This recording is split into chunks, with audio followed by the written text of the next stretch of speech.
Alors, mesdames, messieurs, bonsoir. J'ai le plaisir de vous retrouver sur ce grand plateau de Télésaxon pour une nouvelle rubrique qui est intitulée Théma. Elle va réunir autour de ce plateau des acteurs de la société saxonense et va aborder avec eux des thématiques actuelles de notre commune. De plus, nous allons innover avec cette rubrique puisque vous avez la possibilité d'interagir directement avec nos invités qui sont présents ce soir via un numéro de téléphone qui s'affiche au bas de votre écran. Ce numéro de téléphone est le 079 953 75 30. 079 953 75 30. Vous envoyez un SMS et nous recevons vos questions pour les poser éventuellement à nos invités pendant cette discussion. Mais passons tout de suite au vif du sujet. Ce soir, on va parler d'un thème qui nous concerne tous, puisqu'il s'agit de l'école. Alors bien sûr, chacun y est passé, c'est un passage indispensable pour nous préparer à la société et au monde du travail. Alors on va, avec nos invités du jour, nous interroger sur le rôle que l'école primaire, doit jouer dans notre société. Justement, nos invités sont 4 excellents connaisseurs de la question scolaire. Il est temps pour moi de vous les présenter. Nous avons tout d'abord le plaisir de recevoir la directrice de l'école primaire de Saxon, Madame Michèle Grandjean-Baum, qui occupe le poste de directrice depuis 7 ans et est également enseignante auparavant. Oui, bonsoir. Bonsoir.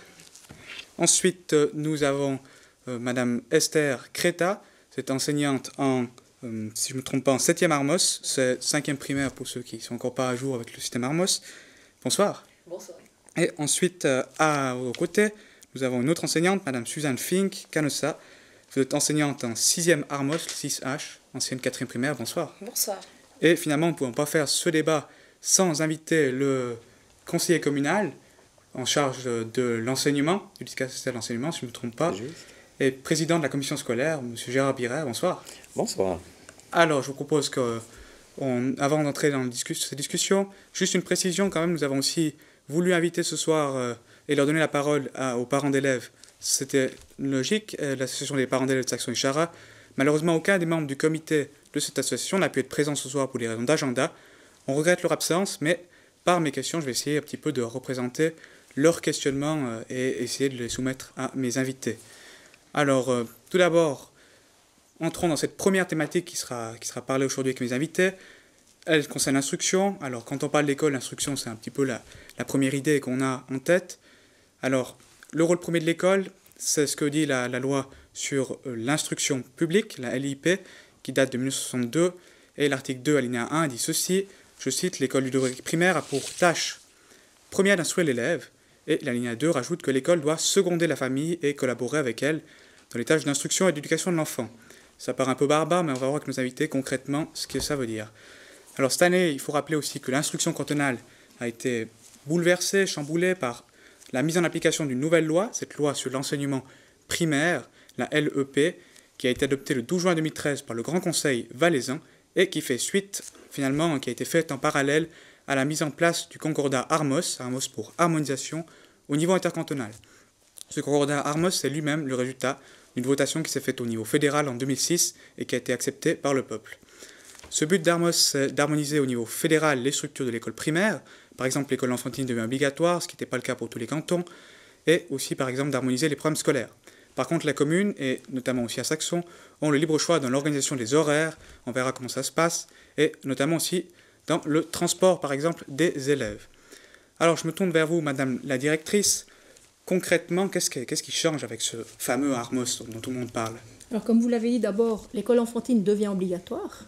Jusqu'à maintenant, la plupart des parents inscrivaient leur enfant à l'école enfantine, mais maintenant, c'est obligatoire. Après, on a l'introduction de 3 cycles. Donc, on va travailler selon des cycles. Il y aura le cycle 1, qui va aller de la première année Armos à la 4e année Armos. Ce qui veut dire, si on parle pour tout le monde, eh bien, nous-mêmes, on a de la peine à s'habituer à cette terminologie. Première année Armos, première année enfantine. Les élèves viennent à Saxon à mi-temps, ils viennent à l'école le matin, 4 demi-journées. Deuxième année Armos, deuxième enfantine. Là, les élèves viennent toute la journée, mais on congé le mercredi matin.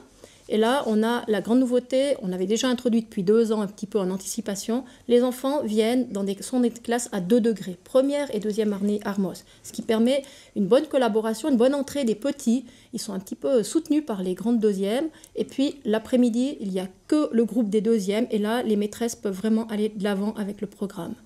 Après, on continue. La première primaire est devenue la 3e année Armos, la 4e année Armos. Donc ça, c'est le cycle 1.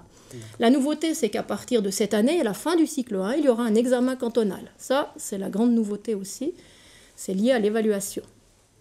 Ensuite, on a le cycle 2 qui va de la 5e année Hermos à la 8e année Hermos. Ça veut dire 3e primaire à 8e primaire. Là, les élèves vont à l'école 32 périodes. Tandis qu'il y a moins d'heures, moins de périodes. On est aussi passé en période, avant on était en heures. Le système des blocs scolaires, justement, comment est-ce que ça fonctionne suivant les années scolaires?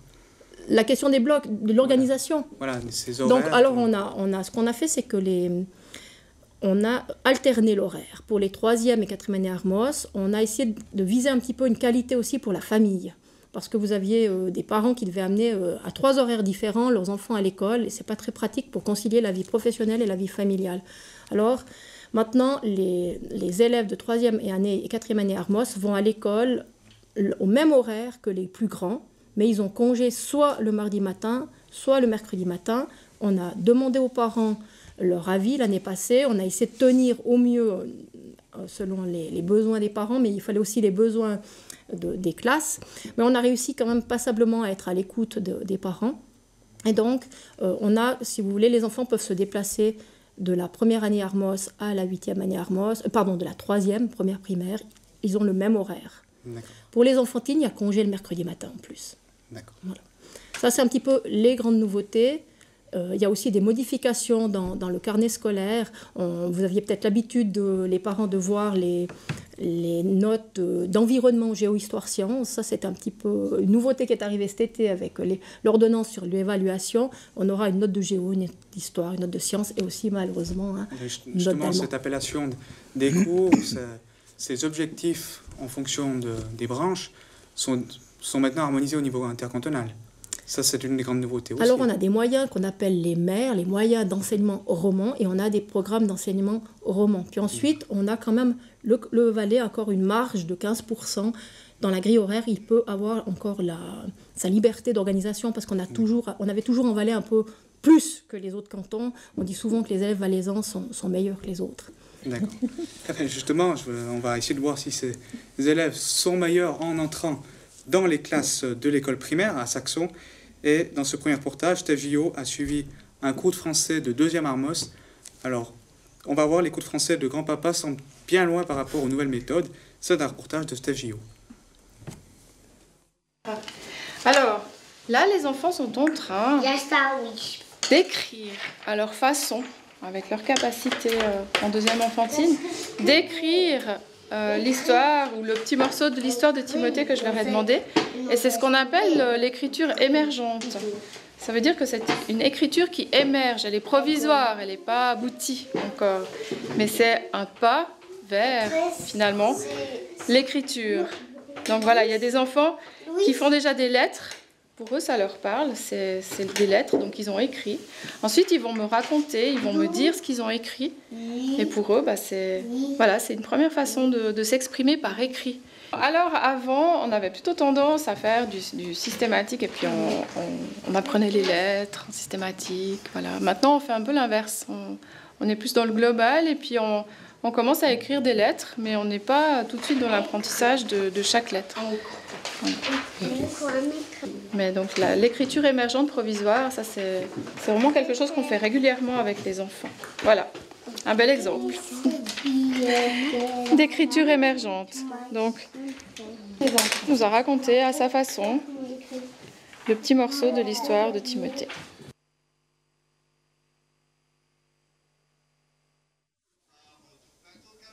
Voilà, c'était un reportage en classe de 2e Hermos qui était l'ancienne 2e enfantine maintenant. Alors justement, on a 2 enseignantes ici à ma gauche. On va en profiter pour leur demander, vous, qu'est-ce qui a changé dans vos classes, dans vos enseignements avec ce nouveau système Hermos? Ce que je peux dire, ce qu'on a vu par exemple dans les classes de 2H, c'est qu'il y a beaucoup de place à la créativité et avant c'était peut-être beaucoup plus dirigé. Et ça permet aussi aux enfants d'écrire même des petites histoires, même si c'est pas tout juste, même s'il manque des lettres, ils peuvent expliquer par oral et ça les met gentiment en marche pour la suite, pour l'écriture dans les grands degrés, parce qu'on est 2 enseignantes des grands degrés plutôt. Alors le changement, il n'a pas été pour moi, il n'a pas été énorme. Ça veut dire que Foncé Maths, on nous a donné des nouveaux moyens, mais en fait, la manière d'enseigner ou ces choses-là, elles sont à peu près pareilles. Et pour les élèves, un changement... Pour les élèves. Mais en fait, c'est pas vraiment Armos qui va faire une différence. Je suis sortie de la HEP il y a 9-10 ans en arrière. Et puis, il n'y a encore pas Armos à ce moment-là. Et puis, on avait déjà cette manière beaucoup plus dynamique d'enseigner, en utilisant vraiment la créativité des élèves. Donc, c'est pas Armos qui a introduit ça, c'est vraiment quelque chose qui a été changé. C'est l'évolution. Ce qui a changé avec Armos, c'est que c'est écrit. Ça veut dire qu'on a des objectifs qui sont définis par rapport à la créativité, par rapport à d'autres choses, par rapport à du français, par rapport à des maths, par rapport à l'allemand, l'environnement, etc. Et par exemple, il y a une chose qui a beaucoup changé, c'est par rapport aux capacités transversales. Ça veut dire que l'enfant, il doit vivre avec les autres, il doit être citoyen, il doit être aussi par rapport à lui, comment il se sent et ces choses-là. C'est des choses qu'on faisait déjà en classe, mais on n'avait rien d'écrit vraiment. Et là, c'est vraiment défini par des objectifs clairs et précis pour chaque cycle.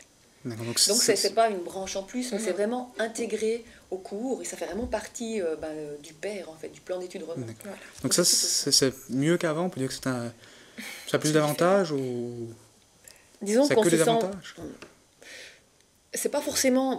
comme on le faisait avant, ça fait pas non plus une grande différence, mais que ce soit vraiment reconnu aussi, cette partie-là, c'est aussi intéressant pour les profs. C'est-à-dire que ce qu'on va faire là comme travail, c'est reconnu et puis c'est attendu de nous d'ailleurs. D'accord. Alors, avant de poursuivre un petit peu cette discussion sur le plateau, on va retrouver Steph Gillot dans les classes. Et cette fois-ci, on va entrer dans les classes d'allemand et d'anglais, les deux langues étrangères qui sont apprises par nos chères têtes blondes. What time is it? It's 1:15. Good, 1:15. What's the time, Quentin? It's 2:30. 2:30, really good. Alors la leçon de ce matin, elle était basée sur une phrase qui est écrite ici, hein, What have we got on Monday at 9 o'clock? What have we got on at? So repeat after me. What? What have we got? On Monday? At 8 o'clock. What have we got? What have we got?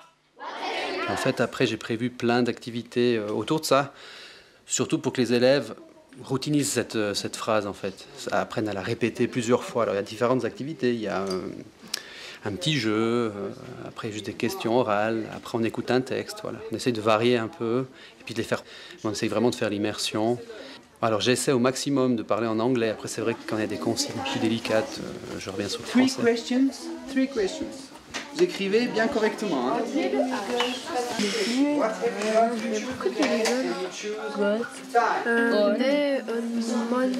Et puis donner confiance aux élèves. C'est-à-dire que même s'ils font des fautes à l'oral, on ne va pas trop insister. On va vraiment leur donner l'habitude de s'exprimer, de ne pas avoir peur. De ne pas avoir peur de faire faux. Voilà. Is the team here? So you ask the question. Bien fort. Loud. We got on Wednesday at 8 o'clock. Wednesday at 8 o'clock. Good. English and English. That's right. One phone for everybody. Alors c'est vrai que les cours de langue maintenant, l'allemand et l'anglais, donc, ont tendance à être assez dynamiques, bouger. Ben, déjà, ça fait du bien à l'école, hein, qu'on est assis toute la journée. Aussi, voilà, ça fait mettre le corps en mouvement, ça aide aussi le cerveau à mémoriser. Et puis c'est plus motivant, tout simplement, de pouvoir se lever, faire des petits jeux comme ça. Quand ils vont arriver au cycle, est-ce qu'il y a une continuité qui se fait par rapport à ça, ou est-ce que justement on rentre dans quelque chose de plus classique? Il y a quand même la continuité, surtout avec les nouveaux profs enseignants de langue au cycle. Donc ils font des cours aussi qui sont vivants. Je sais que par exemple pour l'allemand, ce qui est pas mal, c'est qu'ils ont des petits effectifs de 10-11 élèves. Donc là c'est très bien pour parler, pour s'entraîner à parler allemand. En anglais, je ne sais pas exactement comment ça se passe. Mais oui, le programme suit, les moyens aussi suivent. Après l'autonomie, oui, on essaie de la favoriser, mais on sait bien que les élèves, ils ont quand même besoin d'un cadre assez rigide derrière.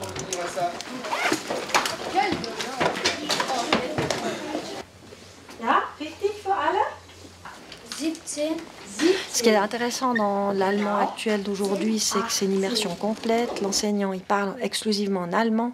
Il ne traduit quasi plus. J'utilise toujours des gestes, des mimiques, des mouvements. Des fois, je joue du théâtre ou je joue des personnages, je montre énormément pour qu'ils puissent comprendre par eux-mêmes et puis qu'ils fassent cette démarche-là. Ich habe nicht gesagt, wo wohnt Peter. Ich habe gesagt, was macht Peter gern. Ja, gut Fußball. Er spielt Fußball in dieser Klasse. On reste maximum 10 minutes à faire une activité. C'est toutes les 10 minutes, on change, on bouge, on est debout, assis. Donc ça leur demande aussi beaucoup d'attention et ça leur permet d'avoir cette attention-là. Ce qui est très difficile pour eux, c'est de parler l'allemand. Ça, c'est vrai qu'ils ont encore beaucoup de peine, ils n'osent pas, ils se gênent, c'est une langue qu'ils ne connaissent pas. Alors on essaye de les encourager un maximum à répéter. Quand c'est en groupe, ça va bien. Tout seul, en individuel, c'est encore difficile. Mais ça va venir gentiment, il faut vraiment qu'on les encourage, on ne les corrige pas. S'il y a des fautes de vocabulaire, des fautes de grammaire, on laisse passer, c'est fluide, pour leur donner vraiment cette chance de dire, de parler, et puis de ne pas être tout le temps interrompu. Et puis les laisser vraiment s'exprimer. Puis là, ça marche. Là, il y a une classe 6. Et non, 17.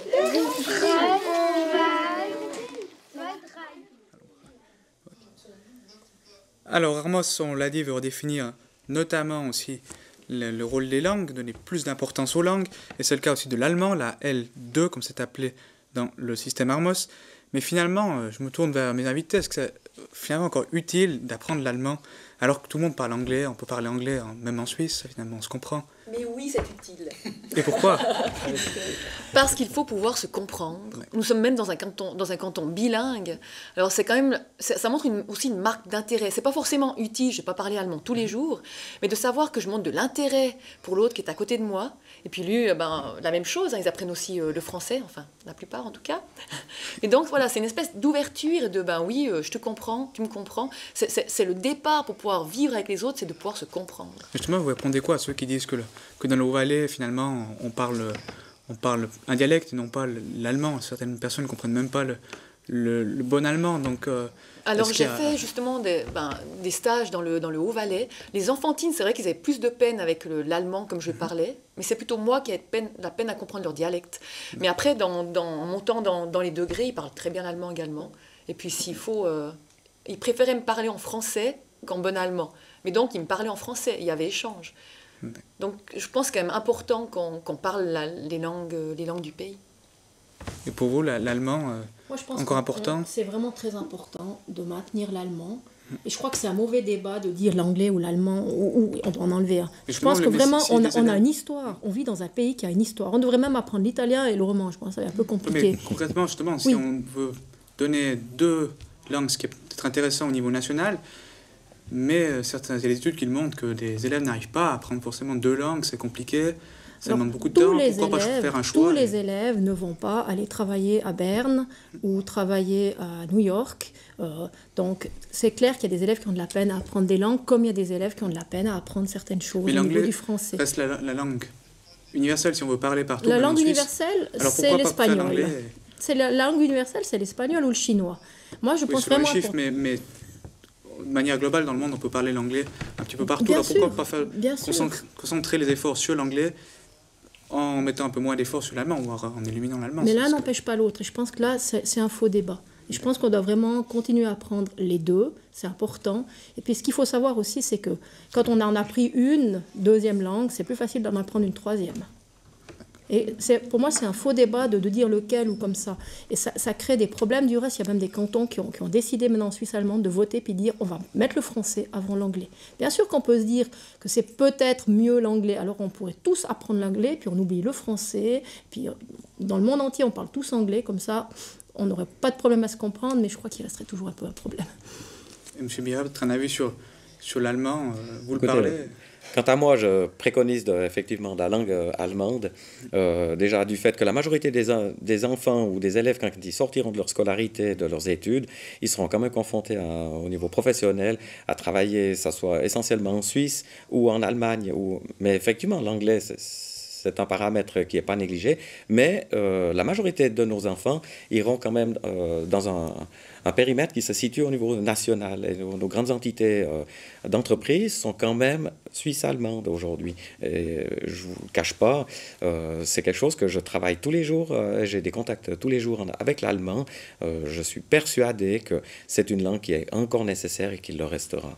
On en a besoin, au détriment de l'anglais peut-être, mais l'anglais, à mon avis, c'est plus un à côté qu'on doit se faire et un complément de formation qu'on doit se faire à côté que négliger l'allemand, je dirais.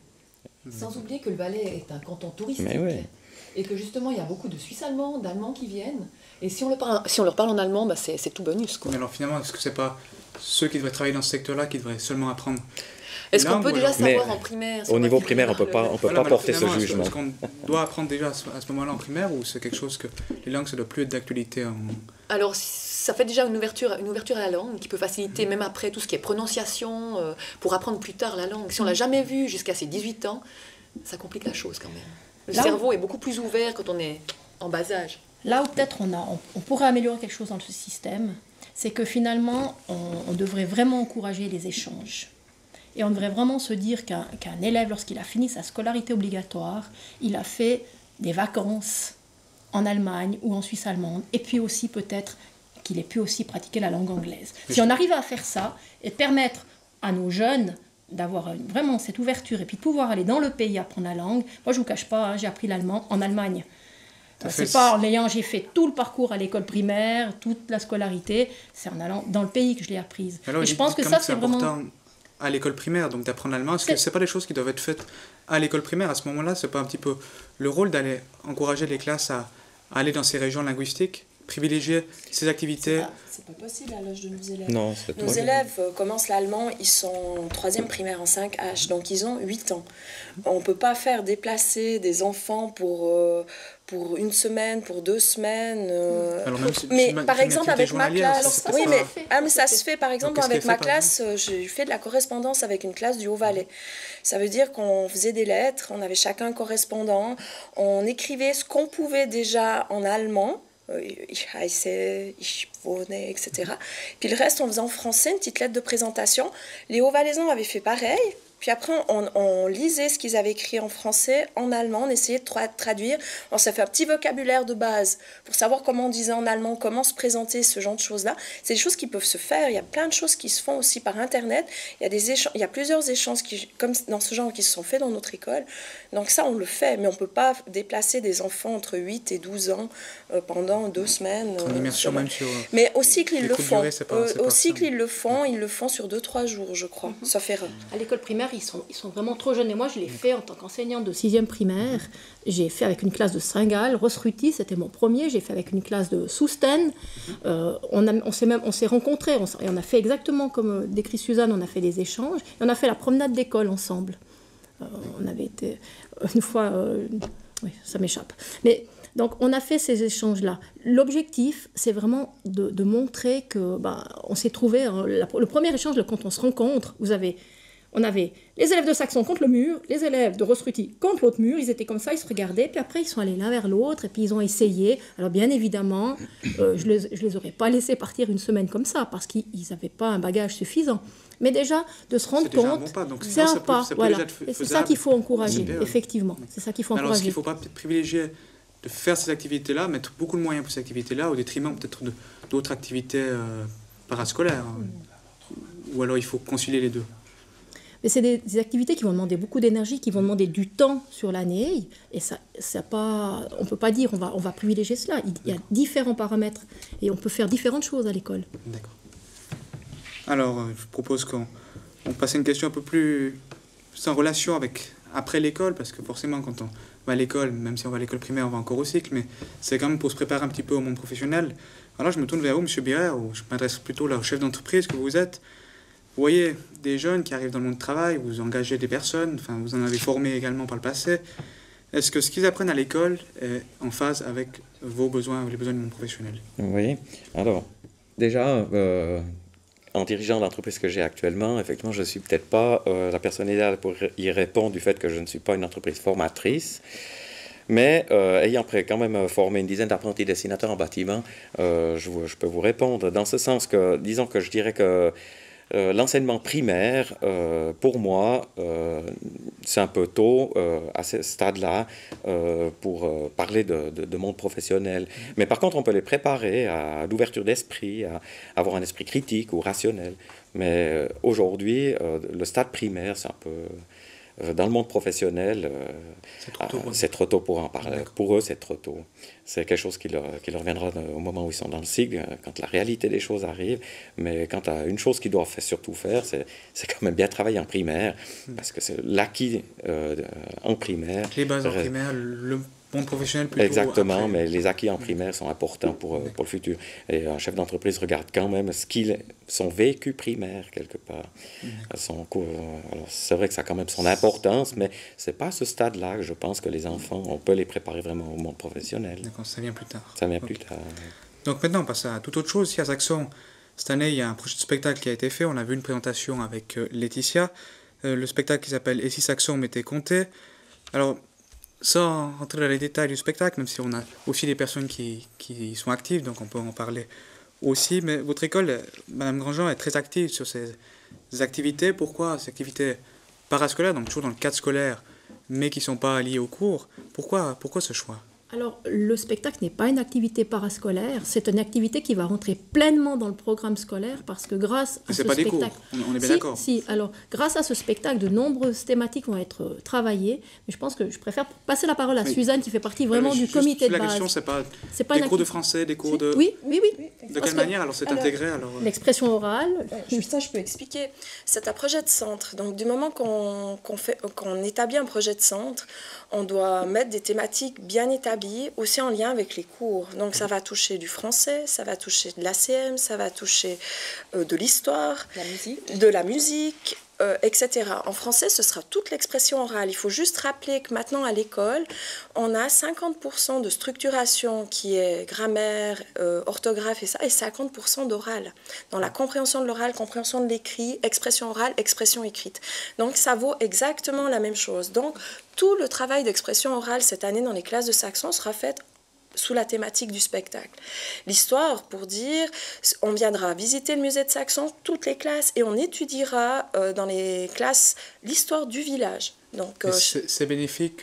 Ah bah bien sûr. C'est la même chose finalement que d'apprendre des cours. Alors. Mais c'est un cours, puisque le cours d'histoire, on a même l'inspecteur qui nous a donné, entre guillemets, une dérogation sur notre programme actuel d'histoire pour, pendant 2 mois, par exemple, prendre l'histoire du village. Bien sûr que c'est bénéfique. Ces enfants habitent ici, ils ne connaissent pas l'histoire du village. Il y a beaucoup de nouveaux arrivants. Ils vont apprendre que Saxon, c'est peut-être pas un village comme les autres. Donc le jeu pour vous en vaut la chandelle, mais, tout à fait. mais même au niveau coût, parce que je pense que ça a quand même un plus grand coût que de faire des classes régulières, disons. Alors on aura le soutien de Étincelle de Culture, donc ça c'est un programme de l'État du Valais pour aider à développer des projets culturels à l'école. Ensuite, demain, il y a la course pour le spectacle.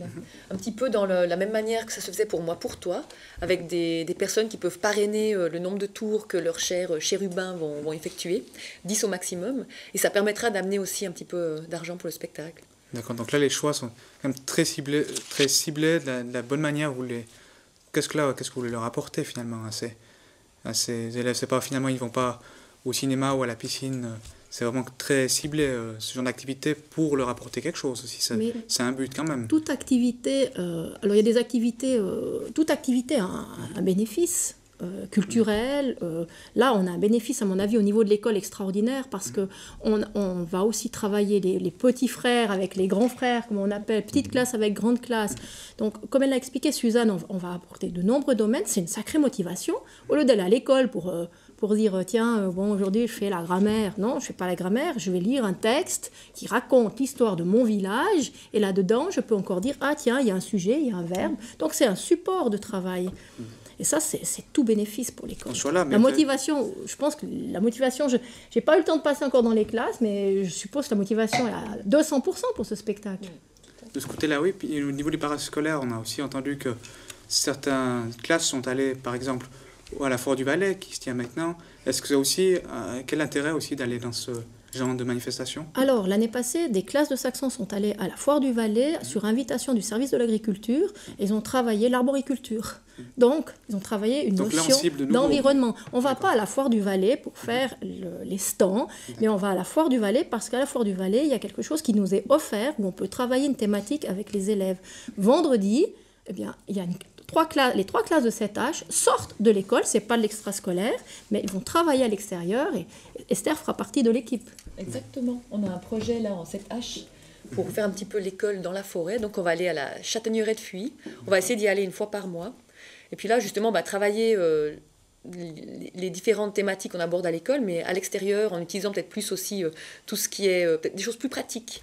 S'il y a des mesures en mathématiques, par exemple, on va peut-être mesurer les arbres, enfin des choses comme ça.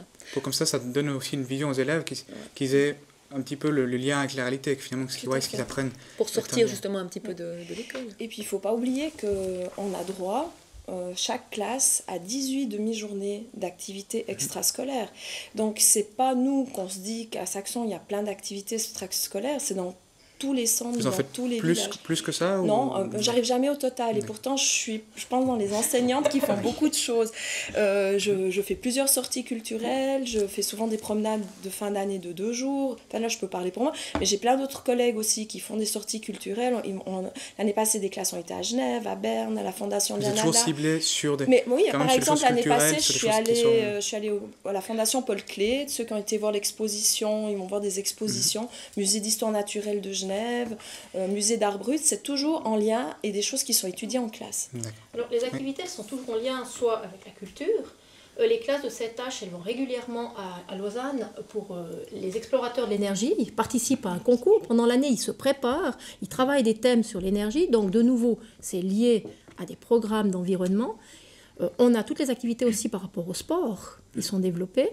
Et donc, il y a toujours un objectif. Peut-être à la fin de l'année, la promenade, là, c'est la fin de l'année, donc ça, c'est plus festif. Il y a un peu plus un côté récréatif, mais durant l'année, il y a toujours un objectif. On ne va pas en sortie extrascolaire comme ça pour se reposer ou pour se détendre. Du reste, on hésite, des fois, on a de la peine des fois à trouver des accompagnants parce qu'il y a aussi des règles de sécurité à suivre. Donc quand on part avec une classe, on ne part pas tout seul avec sa classe. C'est vraiment une grosse organisation. Là, juste pour sortir à la Châtaigneraie, heureusement, il y a des parents qui peuvent venir avec nous, mais c'est une énorme organisation. Regardez avec la police, avec les parents, prévoir la sortie. C'est même plus de travail que de rester en classe, en fait. Même une sortie dans un musée, c'est une grosse préparation. Ça en vaut la peine selon vous? Ça en vaut la peine. Sinon, on ne le ferait pas, ouais. Des fois, on finit éreinté à la fin de la journée, mais on est content. On le refait la fois pourquoi peut-être pas essayer aussi de cibler les choses de Saxon? Est-ce que vous le faites? Et puis, est-ce que vous ciblez pas les activités aussi à Saxon pour justement, comme vous avez dit, avec ce spectacle, mais avec d'autres choses, pour intéresser les jeunes à la commune, à la vie communale? Est-ce qu'il y a des choses qui sont faites? Et de quelle manière? Alors, il y a la sortie d'automne. La sortie d'automne, chaque classe va dans un endroit de la commune. Donc, on visite, il y a le sentier de l'Abricot, différents. On allait à l'époque à la Pierre-Avoir, on a renoncé pour des raisons de sécurité, on va à Lavatz, on va à Plambeau, donc on fait découvrir aux élèves leur village. Chaque année, il y a des classes qui viennent au musée parce que chaque année, il y a des expositions, donc il y a une interaction. On va à la bibliothèque régulièrement. Donc, je veux dire, je pense que les élèves de Saxon participent, à mon avis, abondamment à la vie culturelle du village. S'il y a une exposition qui a lieu... voilà, je veux dire, il y a eu une fois une exposition au casino, on y est allé. Donc, on participe et on y va, oui. D'accord. Et puis, finalement, avant de terminer un peu cette thématique, je vous rappelle toujours que vous pouvez réagir via ce numéro de téléphone qui s'affiche maintenant au fond de votre écran. On va avoir un dernier reportage qui est réalisé dans l'école de Saxon par Steph Gillot. Cette fois-ci, on suit un cours d'ACM, appelé aussi travaux manuels.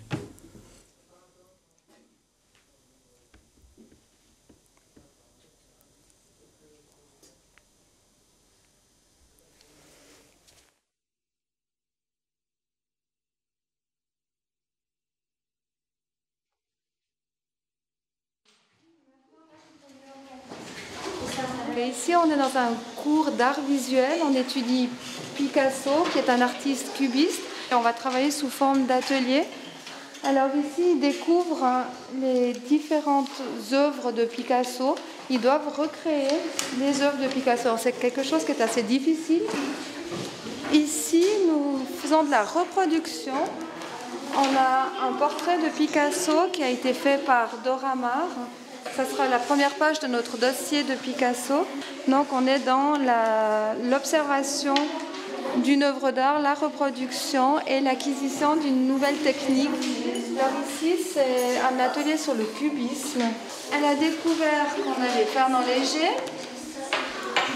Tu peux mettre l'étiquette, c'est juste Georges Braque, Pablo Picasso et, vas-y, Peter Mondrian, qui sont les 4 acteurs du cubisme. C'est un atelier sur le cubisme.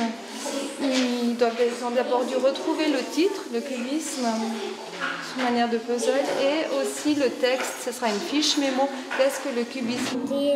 Des carrés larges.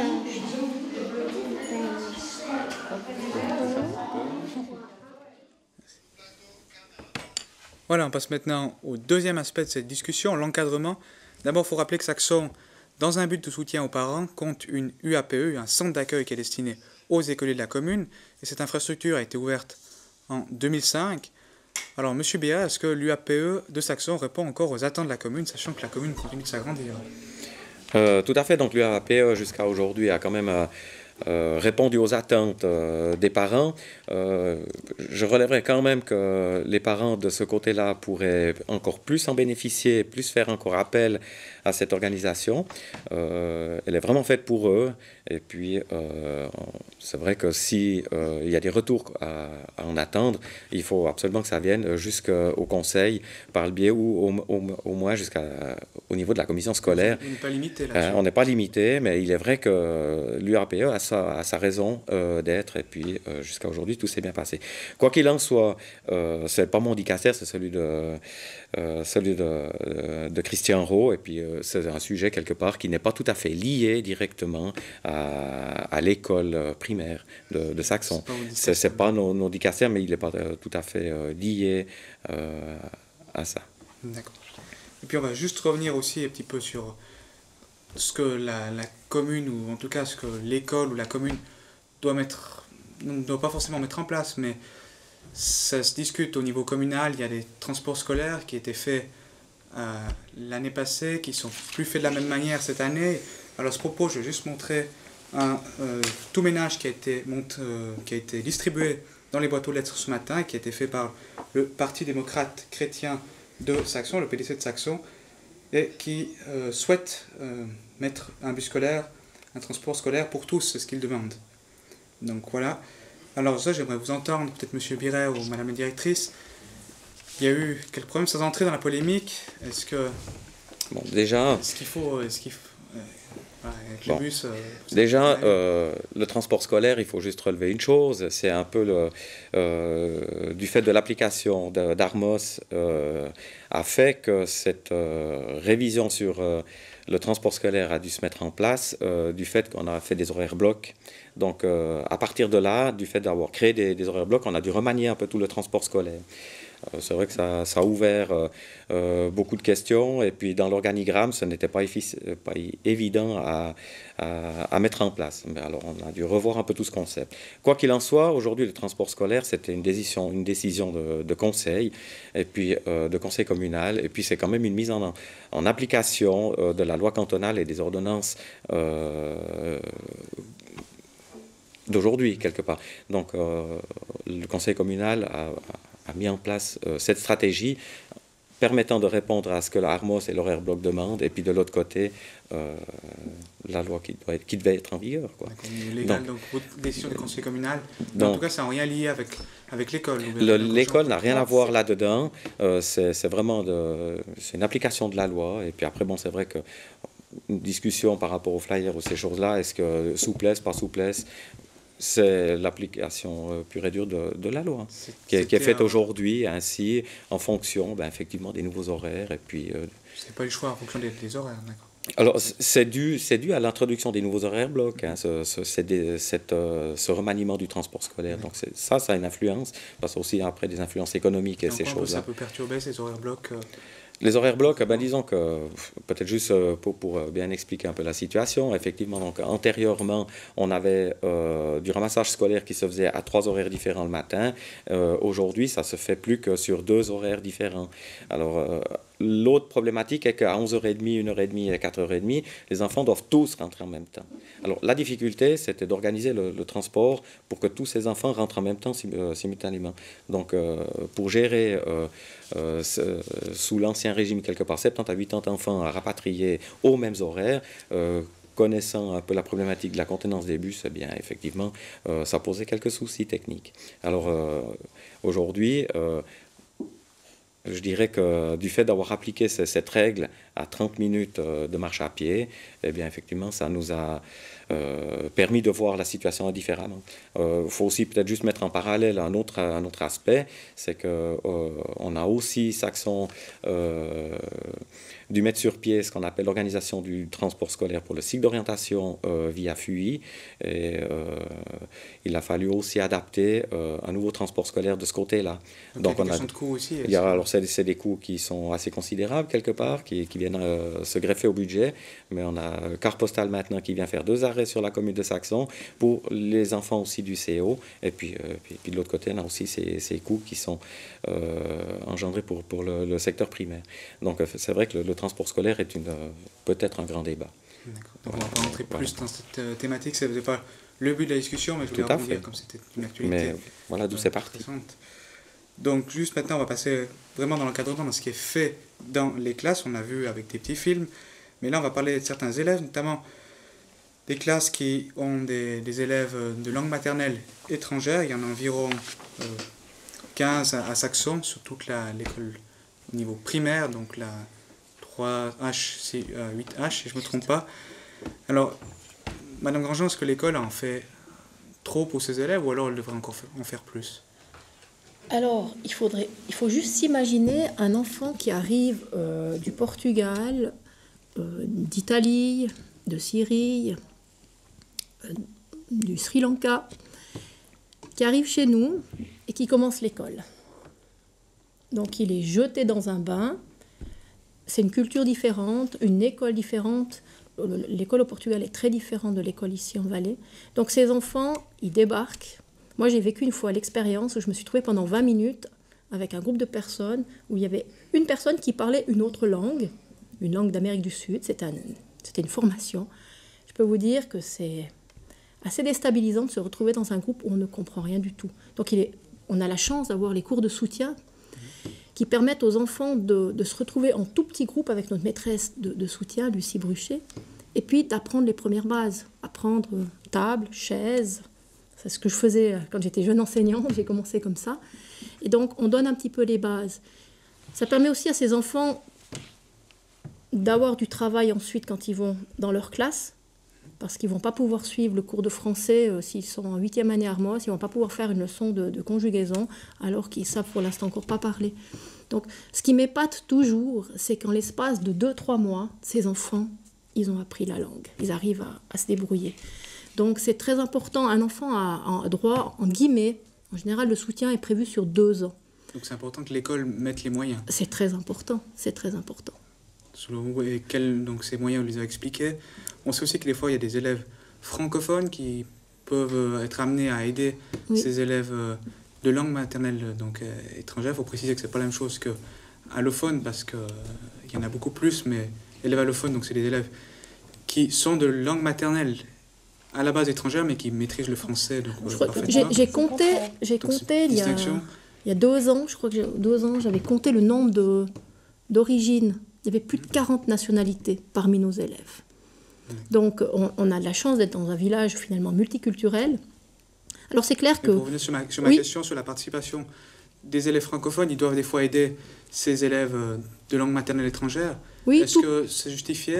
Oui, écoutez, je pense que l'entraide fait partie de l'école. Ils s'entraident même entre personnes pour les maths. francophones. Enfin en maths, on travaille beaucoup. Sans qu'il y ait l'intervention de l'école, donc des fois de manière spontanée, vous voulez dire? Non, mais même on organise, par exemple en mathématiques, on fait des groupes hétérogènes pour qu'il y ait justement une aide d'un élève un petit peu plus, qui a peut-être plus de facilité pour aider les autres, qui a bien compris un sujet par exemple. Donc c'est pas... L'entraide, comme elle le dit Michel, c'est vraiment c'est intrinsèque à l'école. Ils vont s'entraider, que ce soit avec un élève allophone ou des élèves qui parlent français, enfin, c'est un petit peu égal. C'est pas parce qu'il est allophone qui va avoir plus d'aide, en fait. Enfin, plus d'aide de la part de ses camarades, c'est pas forcément ça. Ils vont vraiment s'entraider entre eux dans toutes les matières. On a des élèves allophones qui ont fini premier de classe. J'ai 2-3 exemples en tête, des élèves qui sont arrivés. On ne dit pas qu'ils n'ont pas forcément un niveau plus bas, donc le niveau peut être toujours un plus... Il faut qu'ils apprennent la langue. Voilà. Donc après, en mathématiques, ça se rejoint. Si le niveau du pays était au même, il n'y a pas trop de soucis. Après, bien sûr, toutes les branches où il faut lire, c'est problématique, ça prend un petit peu de temps. Mais tout comme on a des moyens pour les enfants allophones, tout comme on va mettre des moyens aussi pour les enfants qui ont des difficultés scolaires. Et donc, on a là l'enseignement, on a des enseignants d'appui, c'est ce qu'on appelle l'appui pédagogique intégré, des appuis qui se font soit en classe, soit des fois un petit groupe d'élèves qui va aller travailler avec la maîtresse d'appui. Donc, on a de la chance d'avoir une école finalement qui a des ressources pour venir en aide aux élèves qui en ont le plus besoin. Ça, c'est une obligation cantonale ou c'est une volonté de votre école en particulier? C'est l'organisation cantonale de l'école, oui. Qui l'impose de faire ses cours. Donc. Alors, ce n'est pas une imposition, c'est une chance. C'est une chance. Mais c'est quand même dans un cadre légal, on est bien d'accord. Oui, bien sûr. On a droit à un certain nombre de périodes en fonction du nombre d'élèves, en fonction aussi des difficultés qu'on peut rencontrer. Et si, par exemple, tout à coup, on se trouve dans une situation particulière, ça nous est arrivé en cours d'année d'obtenir des moyens supplémentaires parce qu'il y avait une situation particulière avec un enfant qui avait des besoins particuliers. Et même question peut-être pour les enfants qui peuvent aussi avoir des besoins, les élèves handicapés, peut-être vous, dans une classe où vous en avez peut-être eu une des enseignantes, qu'est-ce que ça change dans une classe finalement d'avoir un élève avec ça apprend la différence. Ça veut dire, moi j'ai eu une intégration il y a 2 ans d'une fille qui est handicapée IMC, donc cérébrale et puis moteur. Et puis elle est dans une institution la semaine et elle venait un après-midi par semaine dans la classe. Ça apprend aux enfants la différence, ça apprend aussi la chance qu'ils ont de pouvoir vivre entre guillemets normalement, de voir tous les acquis qu'ils ont. Et puis c'est une entraide entre les enfants, par exemple. Ils avaient un moment où elle parlait avec le langage gestique, comme les sourds-muets. Ils apprenaient des gestes, ils apprenaient des choses, et la maman me disait, je rencontre un petit copain à la COP, le petit fait bonjour, etc. Et il commence à discuter. Donc pour les autres élèves, disons, qui n'ont pas ce genre de difficultés, c'est aussi profitable. Ah oui, tout à fait. Ça montre beaucoup de choses dans la chance qu'ils ont. Et puis, ils sont aussi attentifs d'une manière différente à cet enfant qui est peut-être un peu différent. Ils apprennent l'entraide. Et là, c'était juste une intégration sociale. Mais il y avait une éducatrice qui était avec elle tout le temps. Et pour ceux qui ont une crainte concernant la qualité de l'enseignement, qu'est-ce que vous leur répondez ? Moi, par exemple, c'était des ateliers de 20 minutes où j'avais des groupes qui passaient 20 minutes avec cette fille. Et puis, ça ne changeait rien pratiquement à mon programme. On faisait le chant tous ensemble. Et puis après, il y avait un tournus. Et puis moi, pendant le reste du temps, j'enseignais à mes élèves, à ceux qui restaient dans la classe. Une personne qui est présente aussi avec ses Oui, l'éducatrice était présente avec un petit groupe d'enfants, 3-4 enfants. Donc là, je me retourne quand même vers vous, M. Béard, Mme Grandjean. Au niveau des coûts, ça a certainement un coût de mettre une personne pour accompagner. Est-ce que c'est justifiable? Quel coût on est prêt à mettre même? Alors, quand on intègre un enfant, donc d'abord c'est pas toujours facile. Hein. Là, le cas dont parle Suzanne, c'était une élève qui venait un après-midi par semaine. On a des élèves qui sont intégrés à 100% dans notre école et on n'a pas à 100% toujours une deuxième personne. Donc il y a des fois des situations difficiles, mais on a des ressources. Et donc, vous posez la question des coûts, mais on parle d'enfants ici. Donc, ce que je peux vous dire, c'est qu'une intégration coûte beaucoup moins cher. Voilà, une intégration on peut faire des coupes maintenant dans le budget, c'est que finalement, ce qu'il ne faut pas... Alors, qu'est-ce qu'on fait de ces enfants? Finalement, est-ce qu'on ne met pas les coûts pour ceux qui disent, mais il faudrait mettre mes coûts pour les enfants qui ont un... Je vous renvoie à la question, qu'est-ce qu'on va faire de ces enfants? Qu'est-ce qu'on fait de ces enfants? Si vous voulez, il y a des enfants qui devront aller en institution. C'est indispensable de les accueillir dans l'école. Disons, ce qui est indispensable, c'est que tout enfant a droit à l'instruction. Ça, c'est les droits de l'enfant, c'est les droits de l'homme. Donc, moi, depuis que je suis directrice, j'ai déjà vécu plusieurs expériences. Il y a eu des expériences qui n'étaient pas toujours faciles. Il y a des enfants pour qui on ne pourra pas le garder ou la garder dans notre école et à un certain moment, ils vont en institution. Mais comment elle fait pour expliquer à quel moment on se dit qu'on peut garder dans une classe, que c'est possible de garder dans une classe pour l'enseignement, ou alors à quel moment on dit on met dans un tant que l'enfant progresse et que la classe progresse, c'est ça la base. C'est que dans une classe, il n'y a pas un enfant qui doit progresser plus que les autres, à part ses capacités. Mais tout enfant qui est dans une classe a droit à avoir les conditions pour progresser. Si tout à coup on se rend compte que ce n'est plus possible, alors cet enfant, on doit lui trouver une place dans une institution. Il y a des enfants qui ont quitté notre école pour des raisons d'éducation, de comportement, qui ne convenaient pas du tout. Il y a des enfants, c'était pour des raisons de troubles. Mais ce qu'il faut savoir, c'est que vous avez posé la question du coût. Pour moi, le coût, pour vous répondre clairement, le coût c'est beaucoup plus cher un enfant qui est scolarisé dans une institution. Mais pour moi, ce n'est pas la question. La question, c'est est-ce qu'on donne aux enfants... Ces coûts ne vont pas au détriment des élèves qui n'ont pas ces difficultés et puis qui aimeraient aussi avoir une bonne formation, qui peuvent prétendre à une bonne formation. Mais ils ont une bonne formation. Tous les enfants ont droit à une bonne formation. Aussi au niveau de la qualité de l'enseignement, il y en a qui ont des craintes aussi qu'on apprenne peut-être moins vite parce qu'il y a des élèves, parce que le professeur doit donner plus de temps pour un élève qui a un handicap ou un élève qui ne parle pas la langue. Alors qu'est-ce que vous répondez à ces interrogations finalement de personnes?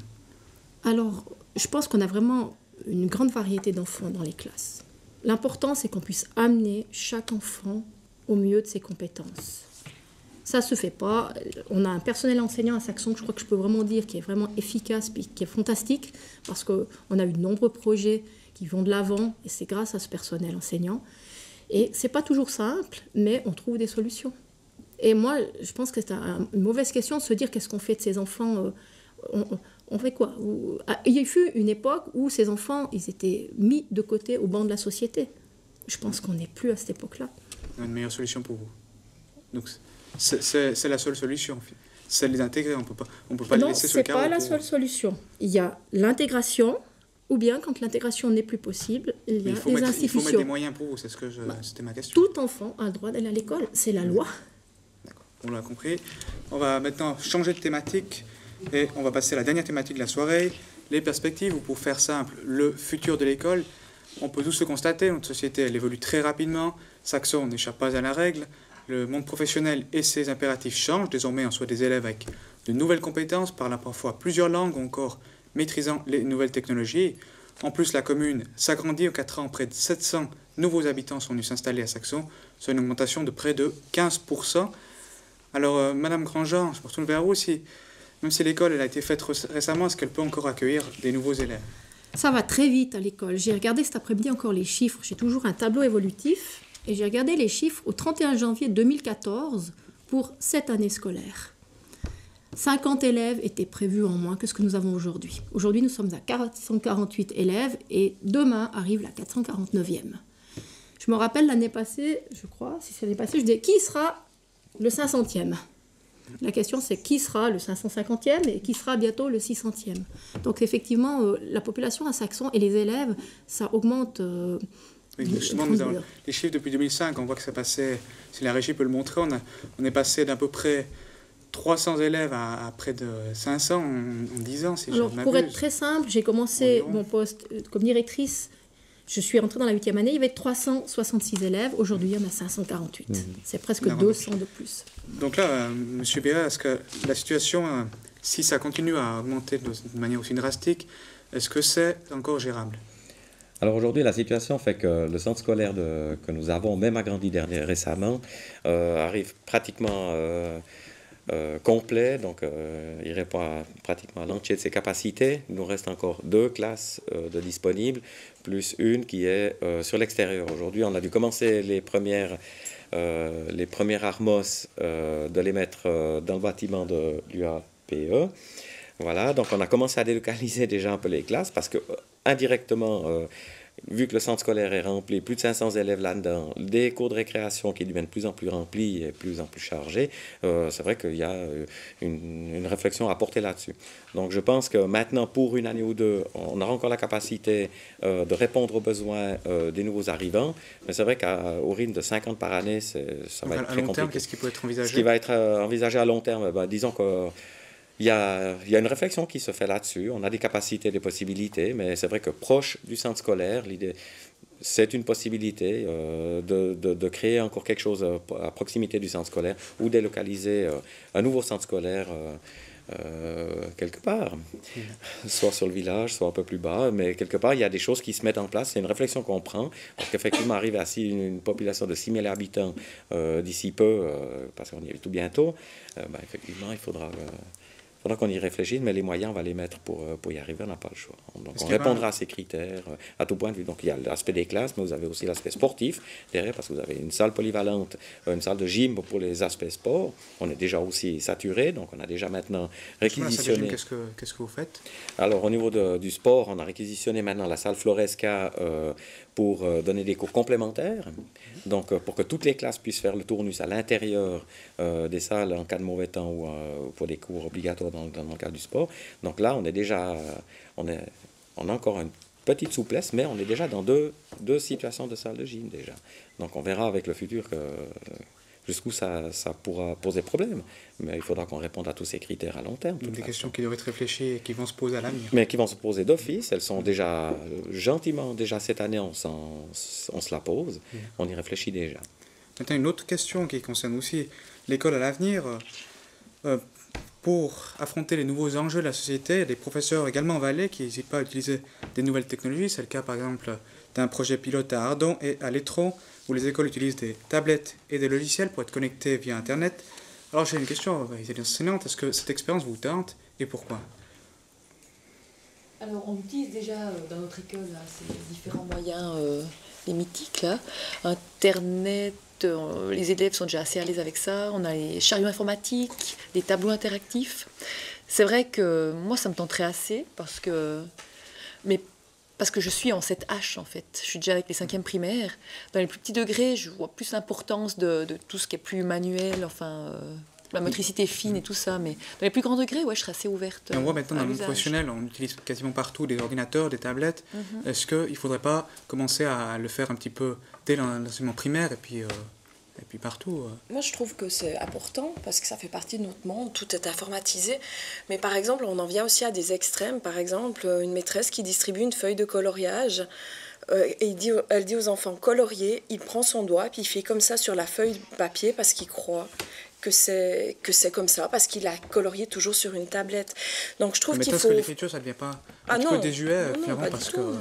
Dans le monde professionnel, on demande souvent des CV aux jeunes manuscrits.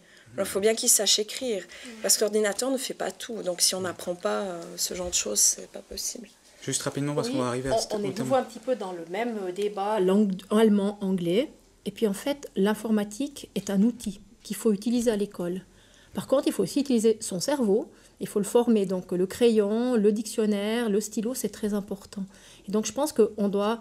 L'expérience de Ardon est quelque chose de nouveau et je pense que ça demande à être suivi et effectivement c'est quelque chose qui finira par arriver chez nous, j'imagine, mais on suit l'évolution, mais il ne faudrait pas tout à l'informatique, il faut développer des têtes qui soient bien pleines et bien surtout qui sachent après utiliser leur esprit critique. On va devoir un petit peu arriver au terme de cette émission, donc pas de questions, visiblement pas de questions SMS.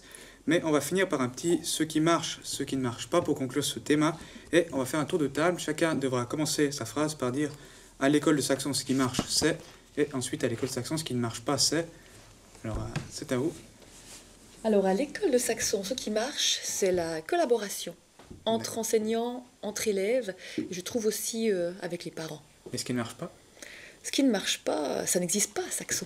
Vraiment? Il n'y a pas un seul point qui peut... L'ascenseur pour arriver au 4e étage, c'est tout. Ensuite, Alors, ce qui marche à l'école de Saxon, c'est ce magnifique projet pour le spectacle du mois d'avril. Donc, c'est vraiment une belle chose qui va arriver pour tout le monde. On va parler, ce qui ne marche pas, rapidement. Aucune idée. Moi, je trouve... Ça fait 20 ans que j'enseigne à Saxon, je suis à ma 21e rentrée scolaire. Même pas tout va un bien. Point après tant d'expérience, non. Non. Ou qui n'a pas marché par le passé et qui maintenant marche mieux. On oublie le passé, on va sur l'avenir, on parle d'informatique, les tablettes, voilà. Rapidement, ce qui marche, ce qui ne marche pas. Alors, on a une excellente collaboration avec la commission scolaire, il y a une excellente collaboration avec les enseignants. Je peux dire qu'il y a une excellente collaboration à 99% avec tous les parents. Il y a parfois des difficultés, Et ça, je pense que c'est tout à fait normal. Un grand souci, c'est pas un souci lié à Saxon, c'est le souci qui a été évoqué ces derniers jours au niveau du Conseil d'État, c'est les 12 millions de restrictions budgétaires qui vont arriver. Ça va concerner pas seulement l'école, mais ça va concerner toute la population et ça va concerner tous les enfants. Et ça, c'est quelque chose qui m'inquiète. Monsieur Birer, ce qui marche à l'école Saxon? Alors moi je dirais que nos enfants à l'école ont une chance extraordinaire, c'est d'être encadrés comme ils le sont aujourd'hui, que ce soit à tout point de vue, que ce soit au niveau des enseignants, de la direction, et tout l'environnement. Ils ont, à mon avis, un cadre merveilleux. Voilà. Est-ce qu'il ne marche pas? J'ai rien à dire. J'y trouverai. J'y trouverai. Mme Grandjean a réussi, on peut trouver un point négatif. Bien sûr, politiquement, c'est les budgets. Mais... Une chose qui est très importante, c'est de développer le goût de l'effort. Et ça, c'est vraiment important. Et c'est quelque chose qui actuellement ne marche pas, non? Non, ça marche chez beaucoup d'enfants quand ils sont très motivés. On a aussi certains enfants, et ça de plus en plus chez les plus petits, qui ont envie de faire ce qu'ils veulent, comme ils veulent, et ça pose des problèmes, parce qu'à l'école, et du reste à la maison, ça ne devrait aussi pas être comme ça, on ne peut pas toujours faire ce qu'on veut, quand on veut. Donc on a de la chance, parce que la plupart des enfants, eh bien, ils ont appris à la maison la frustration, et puis certains ont encore pas mal de progrès à faire, et ça, c'est peut-être un petit problème qu'on peut soulever, mais dans l'ensemble, je peux dire qu'à 99%, tout va bien dans notre école.